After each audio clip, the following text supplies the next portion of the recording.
अगर मनुष्य की देह मिले तो 3 चीजों से बचना। पहले नंबर पर है कर्ज, दूसरे नंबर पर है क्लेश और तीसरे नंबर पर है कलंक। यदि संसार में जन्म मिले तो इन 3 चीजों से बचने का प्रयास करो। पहले नंबर पर है कर्ज।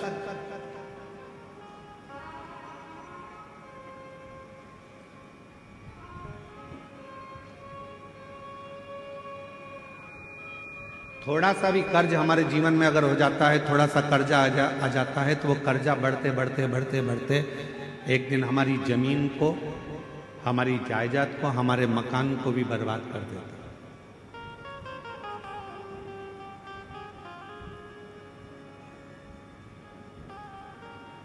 मेरे छत्तीसगढ़िया रहवासियों से पहले भी निवेदन करा था भिलाई में, और आज फिर छत्तीसगढ़िया के रहवासियों से निवेदन करूंगा, मेरे छत्तीसगढ़ के रहवासियों से कहूंगा कि अपनी जमीन को बेचकर शहर जाने का प्लान मत बनाओ, बल्कि अपनी गांव को इतना उज्जवल बनाओ कि शहर का आदमी भी तुम्हारे गांव को देखने के लिए पहुंचे।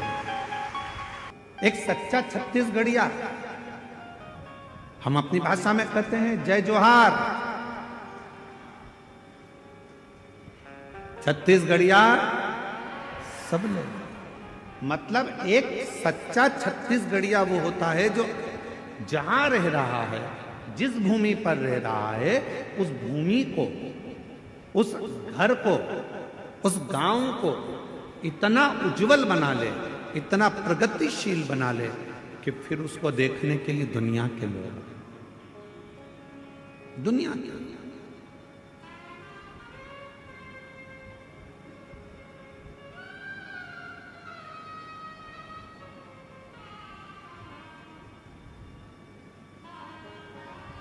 यहाँ जितने छत्तीसगढ़ के मेरे जीजी जीजा बैठे हैं, आप सब कोई साधारण नहीं हो।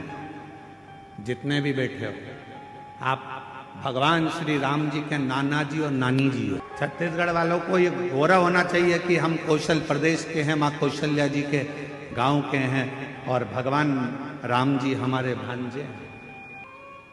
सहजता नहीं है। शिव भक्त को शिव महापुराण की कथा कर रही है, संसार के रहवासियों को 3 चीजों से बचना चाहिए। पहले नंबर पर है कर्जा, दूसरे नंबर पर है क्लेश, तीसरे नंबर पर है कलंक। ये 3 चीजें जब व्यक्ति के जीवन में अगर हो जाती है तो पूरा जीवन बर्बाद हो जाता है, पूरा। पहला बच्चों कर्ज से। 10 रुपए भी किसी का अगर कर्जा है तो वह हमको एक ना एक दिन डुबो देगा, इसलिए कर्जे से बचने का प्रयास करो। आज हो क्या रहा है, लाओ हम तुम्हें कर्जा दे देंगे। बड़ी बड़ी कंपनियां खुली हैं, बड़े बड़े बैंक खुले हुए हैं, जो दिन रात मोटरसाइकिल पे अपने अपने फ्लेक्स लगाकर दिन रात कहते हैं लो एक दिन में हम लोन देते हैं। गाड़ी पर लोन ले लो, मकान पर लोन ले लो, जमीन पर लोन ले लो, लोन ले लो, लोन ले लो, पैसा ले लो, पैसा ले लो। आज क्यों देने को तैयार बैठे? वो चाहते हैं कि आप थोड़ा सा लोन लोगे, धीरे धीरे वो चुका नहीं पाओगे तो एक दिन तुम्हारी जमीन भी चली जाएगी, मकान भी चले जाएगा, और मालूम पड़ा एक दिन जो रखा हुआ धन है वो पूरा बर्बाद हो जाएगा। समझ की जरूरत है।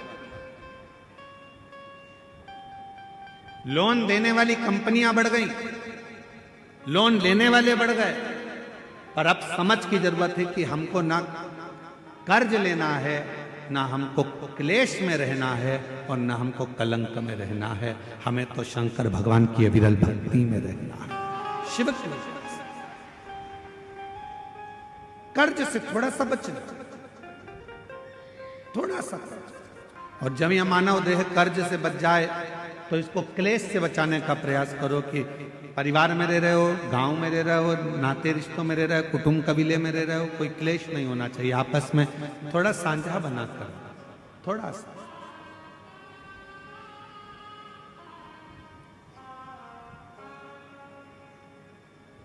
आप सबको मालूम है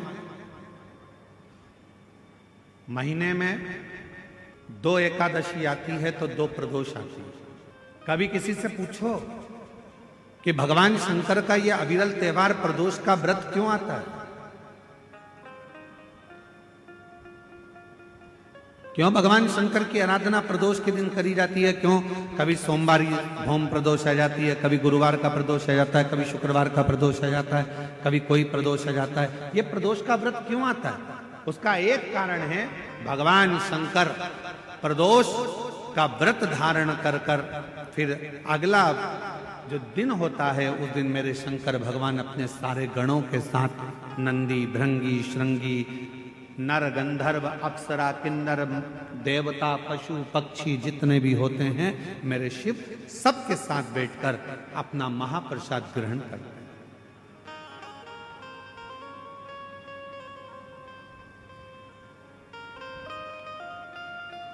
साथ बैठने पर हमारा क्लेश समाप्त होगा। आज के जमाने में 4 भाइयों का परिवार, एक इधर जा रहा है, एक उधर जा रहा है, देवरानी, जेठानी, ननंद सब अलग अलग क्षेत्र में जा रही, कोई सुनने को तैयार नहीं। तो शिव महापुराण की कथा कहती है, एक कर्ज से बच जाओ, दूसरा क्लेश से बचो। हफ्ते में, महीने में एक दिन ऐसा बनाओ जिस दिन मेरे घर के पूरा परिवार एक जगह पर एकत्रित हो, भोजन करें, साथ बैठें, साथ बैठकर अपने परिवार की चर्चा। हम ये भी नहीं कहेंगे कि तुम किसी परमात्मा की आराधना करो कि साधना की आराधना, आप तो साथ बैठो, अपना मनन चिंतन करो कि हमें अपने घर को कैसे संवारना है, हमें अपने परिवार को कैसे संवारना है, हमें अपने बच्चों को उच्च शिक्षा कैसे देना है, हमें अच्छी चिकित्सा कैसे देना है। हम कहीं आडंबर में तो नहीं फंस रहे, हम कहीं गलत जगह पर तो नहीं फंस रहे, आडंबरों से मुक्त कैसे करें। आज थोड़ी सी बीमारी आती है और लोग भटकना चालू कर देते हैं, यहां जा रहे हैं, वहां जा रहे हैं, तबीयत खराब हो गई तो यहां जाओ, वहां जाओ। हमने जब से शिव महापुराण की कथा बाची है, एक बात हमेशा कही है कि सबसे पहले अगर शरीर में कष्ट है तो अपने गांव के प्राथमिक चिकित्सा केंद्र में जाओ, उसके बाद फिर शहर के हॉस्पिटल में जाओ, फिर शहर के हॉस्पिटल से जिले के हॉस्पिटल में जाओ, फिर जिले के हॉस्पिटल से फिर कोई बड़ी सिटी के कोई हॉस्पिटल में जाओ। कहीं भटको ना। बड़े हॉस्पिटल में कब जाना? जब पहले छोटे हॉस्पिटल में जाना। बड़ा हॉस्पिटल वाला क्या करेगा? तुम्हारे पहले की हॉस्पिटल की फाइल दिखाओ, साहब ये हमने हमारे गांव के हॉस्पिटल में दिखाया था, साहब ये हमारे कवर्धा में दिखाया था, साहब हम फिर बिलासपुर पहुंचे, साहब अब हम रायपुर आए हैं, ये देखो हमने ये जांचें कराई है। छोटे हॉस्पिटल से बड़े हॉस्पिटल तक जाओ। पर आजकल व्यक्ति क्या करता है?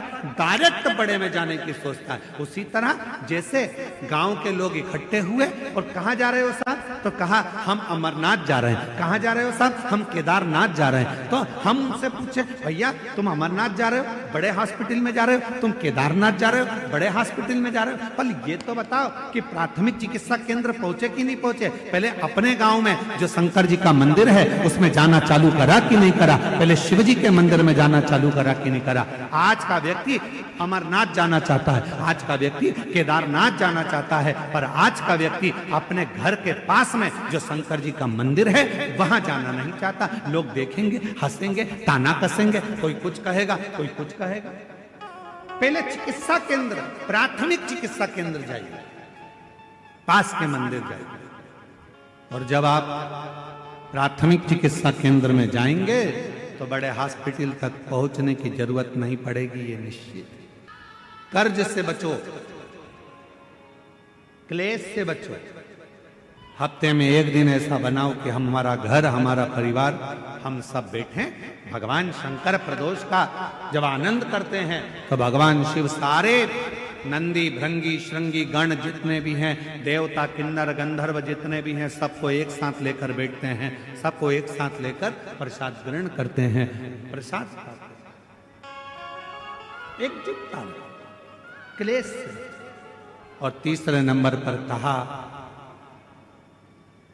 कलंक से बचिए।